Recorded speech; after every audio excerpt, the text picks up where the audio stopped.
அனைவருக்கும் வணக்கம். நான் உங்கள் ஆட்சியார் தமிழ் பண்டை யூடியூப் சேனலோட தற்போது நாங்கள் பார்க்க போகிற விடயம் ஜனாதிபதி அனுரகுமார் திசாநாயக்கவின் மகன் எப்படிப்பட்டவர், அவர் எங்கே இருக்கின்றார், அவர் அரசியலில் அவரின் பங்கு எப்படி இருக்கின்றது என்பதை பற்றி முழு காணொலியாக தான் இந்த காணொலிக்கு போகின்றது.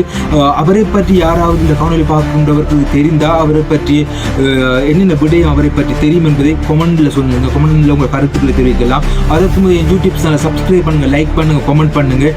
வாங்க போய் பார்ப்போம் வீடியோக்குள்ள அவர் எப்படிப்பட்டவர், அவர் என்ன செய்து கொண்டிருக்கின்றார் தற்போது என்பதை வாங்க போய் பார்ப்போம்.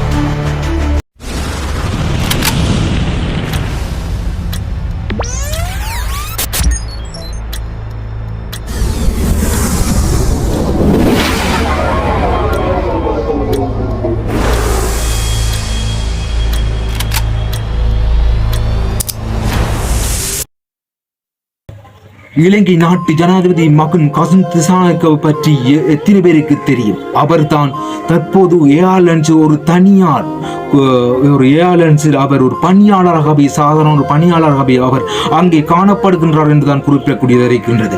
அவர் பதவியேற்பு விழாவுக்கு வராமல் அவர் பணிக்கு அங்கே சென்றிருந்தார். அங்கே சென்ற போது அவர் அங்கே ஒரு பெண் இருந்திருக்கின்றார், அதற்கு பக்கத்தில் ஒரு ஆண் இருந்திருக்கின்றார். அந்த ஆண் சொல்லியிருக்கின்றார் அந்த பெண்ணிடம், இலங்கை நாட்டு ஜனாதிபதியின் மகன் கசன் திசாநாயக்க அவர்தான் என்று குறிப்பிட்டிருக்கின்றார். அதற்கு பிறகு அந்த பெண் அழைத்து அந்த கசன் திசாநாயக்கவிடம் விசாரித்திருக்கின்றார். ஏன் என்று உங்களின் தந்தையின் பதவியேற்பு விழா ஏன் செல்லவில்லை என்று குறிப்பிட்டிருந்தார். அதற்கு அந்த கசன் திசாநாயக்க அவர்கள் குறிப்பிட்டிருந்தார், இன்று எனக்கு வேலை இருந்தது, அதற்காகத்தான் நான் செல்லவில்லை, எனக்கு நேரமில்லை என்று தான் குறிப்பிட்டிருந்தார். அதற்கு அந்த பெண் சொல்லியிருந்தார், இன்று உங்கள் தந்தையின் பதவியேற்பு விழா, உங்கள் தந்தையானவர் அங்கே எதிர்பார்த்திருப்பார், நீங்க வருவார் என்று, ஏன் நீங்க சொல்லவில்லை என்று. அதற்கு அவர் சொல்லியிருந்தார், எனது தந்தையும் இதைத்தான் எதிர்பார்த்திருப்பார், அவர் உங்களது வேலையினை நாங்கள் எங்கள் வேலையினை சரிவாக செய்ய வேண்டும், எனது பணியினை நாங்களே செய்ய வேண்டும். அவரின் வேலை, அவர் ஜனாதிபதியாக இருந்து அவர் மக்களுக்கு சேவை செய்வது எங்களது வேலை, எனது வேலையினை நான் செய்து கொண்டிருக்கின்றேன் என்று கசன் திசாநாயக்க அவர்கள் குறிப்பிடுகின்றார். இதற்கு முன் நாங்கள் பார்த்தோமானால் மஹிந்த ராஜபக்ச அவர்களின் குடும்பமே, அவர்கள் மக்கள், அவர்கள் பேரப்பிள்ளைகள் மற்றும் அவர்களின் உறவினர்கள், அவர் நண்பர்களே அதிகமான பங்கு அரசியலில் காணப்பட்டது. ஆனால் கசன் திசாநாயக்க அவர்கள் எந்த ஒரு ஈடுபாடும் இல்லாமல் அவர் மறைமுகமாகவே தனது தந்தைக்கு சப்போர்ட்டாக இருந்து கொண்டிருக்கின்றார் என்றுதான் குறிப்பிடக்கூடிய இருக்கின்றது.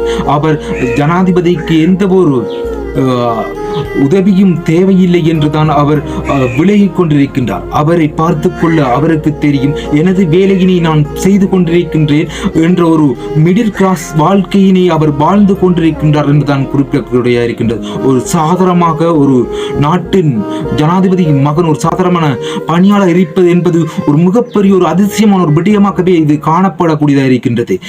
எந்த ஒரு நாட்டிலும் நாங்கள் கேள்விப்படாத ஒரு ஒன்றாகவே இது காணப்படக்கூடியதாக இருக்கின்றது. அது மட்டுமல்ல, அவரின் குடும்பமானது இலங்கை நாட்டு ஜனாதிபதி அனுரகுமார் திசாநாயக்கவுக்கு அந்த அரசியல் எந்த ஒரு பங்கினையும் அவர்கள் செலுத்தவில்லை, அவர்கள் ஒதுங்கியே அங்கே காணப்படுகின்றார்கள் என்றுதான் குறிப்பிடக்கூடியதாக இருக்கின்றது. ஆனால் முன்னைய காலத்தில் இருந்த ஜனாதிபதிகளோ அவர்கள் மக்கள், அவர்களின் உறவினர்கள் அனைவருமே பங்கு செலுத்தி இந்த நாட்டினை கொள்ளையடித்திருந்தார்கள், ஊழல் மோசடிகளே அதிகமாக ஈடுபட்டிருந்தார்கள் என்றுதான் குறிப்பிடக்கூடியதாக இருக்கின்றது. அவர்களின் பங்கு என்பது அதிகமாக 100க்கு 100 அவர்களின் பங்கு என்பது காணப்பட்டது என்றுதான் குறிப்பிடக்கூடியதாக இருக்கின்றது. ஒரு சர்வாதிகார ஆட்சியினை நடத்தி கொண்டிருந்தார். ஆனால் அனுரகுமார் திசாநாயக்க அவர்கள் ஒரு எளிமையான ஒரு ஆட்சியினை நடத்தி கொண்டிருக்கின்றார். இவ்வாறான ஒரு ஜனாதிபதி தான் இலங்கை நாட்டுக்கு தேவை, மக்களுக்கும் இவ்வாறான ஒரு ஜனாதிபதி தான் தேவை என்றுதான் குறிப்பிடக்கூடியதாக இருக்கின்றது. கசன் திசாநாயக்க அவர்கள் அவரின் குடும்பம், அவரின் மனைவி, அவரின் பிள்ளைகள் என்ற ஒரு வாழ்க்கை வட்டத்திலே அவர் வாழ்ந்து கொண்டிருக்கின்றார். அவர் அரசியல் என்ற ஒரு மிகப்பெரிய ஒரு கடலுக்குள் அவர் வரவில்லை என்றுதான் குறிப்பிடக்கூடியதாக இருக்கின்றது. இது ஒரு மிகப்பெரிய ஒரு விடயமாகவே இது பார்க்கக்கூடியதாக இருக்கின்றது. ஆனால் ஒரு நாட்டிலும் பார்த்த அவர்களின் பிள்ளைகளோ அவர்கள் குடும்பமோ அவர்கள் நண்பர்களோ அதிகமாக அந்த அரசியலில் ஒரு செல்வாக்கு செலுத்துகின்ற ஒரு நிலை காணப்பட்டது. ஆனால் அனுரகுமார் திசாநாயக்க குடும்பமும் பார்த்தாலும் எந்த ஒரு செல்வாக்கும் இல்லை.